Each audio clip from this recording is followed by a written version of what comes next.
Бастаймын. Таңғы хабардың кино шолуын жағымды жаңалықпен бастағым келіп тұр. Әңгіменің әлқиссасы мынау.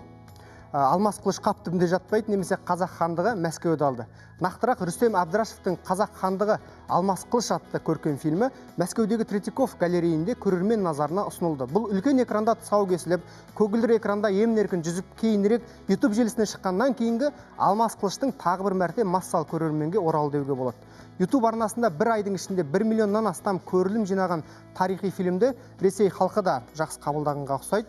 Тіпті Мария Голубкина секілді бірқатар актрисалар бір сәт Қазақстанға қоныс аударып, қазақ болғысы келді дейді Мәскеу барған біздің кей отандастарымыз. Енді осы тұста қазақ болып тумағанда нетерем дейтін әне бір ән мәтін ойымызға оралып тұр. Сондай-ақ ойымызға оралып, тілімізден тартып тұрған тағы бір жайт мынау. Ақан Сатаевтың «Бизнесмендер» фильмі де алдағы көктемнен бастап Ресейдің бірқатар қалаларында прокатқа шығатын болды. Бұл қуанышты жаңалықпен Ақан Сатаевтың өзі Instagram парақшасында шаттана бөлісті. Фильмді RFG Distribution компаниясы көрші елдің 100-ден астам кинотеатрында прокаттамақ. Фильмнің ресейлік тұсаукесері Мәскеу шаһарда алғаш өткелі отырған Алматы-Москва фильм фестивалда, яғни 21 наурызда кесілмек. Тағы бір жағым жаңалық. Келінде адам баласы ғой деп аталатын отандық комедияның екінші бөлігі 7 күндікте 100 миллион теңгеден астам бюджет жинады. Тап осы табыстапта да отандық тағы 2 фильм Бангладеш барып мақтаулы болып қайтты. Ол Талғат Теменовтің 2 жыл бұрын прокатта жүріп өткен Үлкен қаланың кішкентай ханзадасы және Жәнібек Жетіруовтың Шыңырау фильмі. Махаббат стансасын жасаған, Қызыл орамалды шынарымды сахналаған Талғат Теменовтің бұл фильмі Даккадағы кинофестивальда Бадал Рахман атындағы үздік балалар фильмін жеңіп алды. Сюжет желісі жетім бала мен қарттар үйінде күнелтіп жүрген қарияның қабырға қайыстырар хикаясы төңірегінде баяндалады. Кішкентай ханзадамен бірге Жәнібек Жетіруовтың Шыңырауда олжалы оралғанын айттық. Осымен 17-ші рет өткізіліп отырған Дакка халықаралық кинофестивалі Шыңыраудың операторлық жұмысын, яғни Рифқат Ибрагимовтың еңбегін үздік деп тауыпты. Жерлес фильмдердің жер жақындағы жетістіктерін айтып желпініп алдық қой, енді шетелде не жаңалық дегенге тоқталсақ. Бұл бағыттағы әңгімені Джонни Депп дейтін шеберіңіз үшін аса көңілсіз жайттан бастағымыз келіп тұр. 1981 жылы құрылған Алтын таңқурай дейтін марапат бар. Енді Золотая малина ғой. Мұндағы марапат осы сөзі шартты түрде, әйтпесе таңқурайды табыс етудегі мақсат ең нашар актерлық ойынымен, ең дарынсыз режиссурасымен, ең бұлыңғыр операторлық жұмысымен елдің көңіл күйін түсірген жандарды дүйім жұрт алдында ресми түрде тағы бір тұқыртып алу. Міне осы тізімге биыл Джонни Депп Шерлок Гномс мультфильмдегі дыбыстау жұмыстары үшін ең нашар актер номинациясы бойынша үміткерлер қатарына еніп отыр.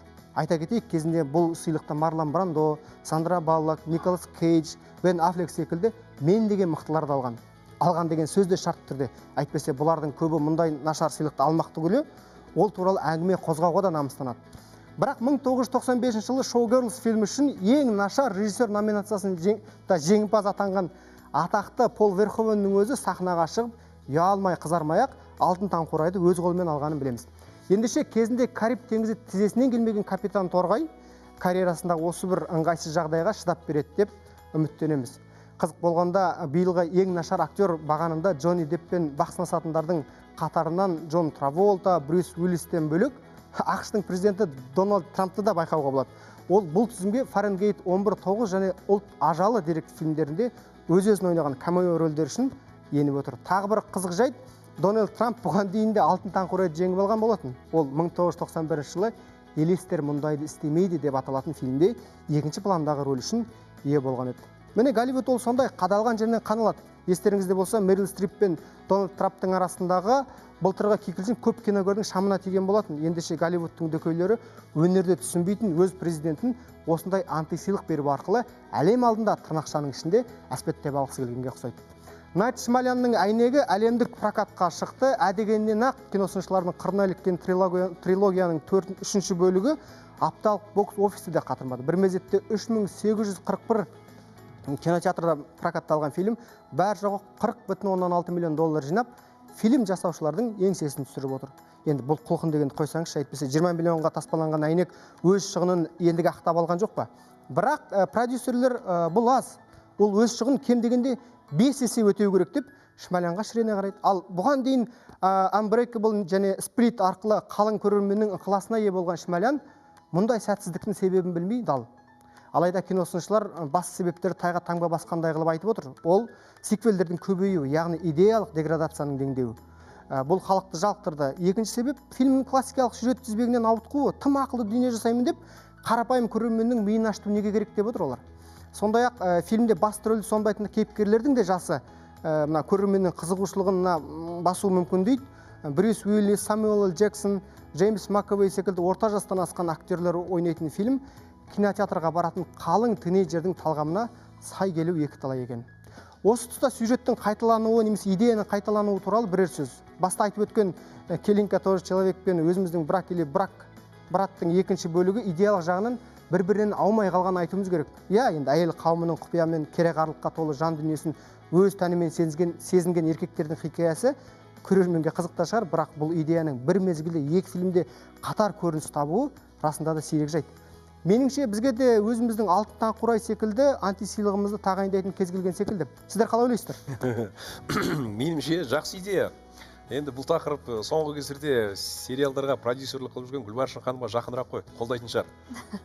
Қолдаймын әрине, бірақ ондай антисыйлықтар сериалдарға берілмесе екен. Неге? Енді мен өзімде сериалдарға продюсер болып жүргендіктен қарғаның көзін қарға шұқымайтын шығар деп ойлаймын. Жарайды, онда менен де бір ұсыныс болсын. Ол антисыйлықтар ендеше сатириктер мен пародистерге де берілмесін онда. Осы мен біз бір-біріміз танимыз, аттөбелде ғана қазақ бір-бірімізден ұяламыз. Онда кино шоушыларға да берілмесін ол сыйлық. Бастысы осы антисыйлық біздің салаға жоламаса болғаны. Бізден басқа өзі жақсы адам жоқ деп тұрған. Рахмет бүгінгі осы. Рахмет, студиямызда болған Жандос Құсайынов. Рахмет.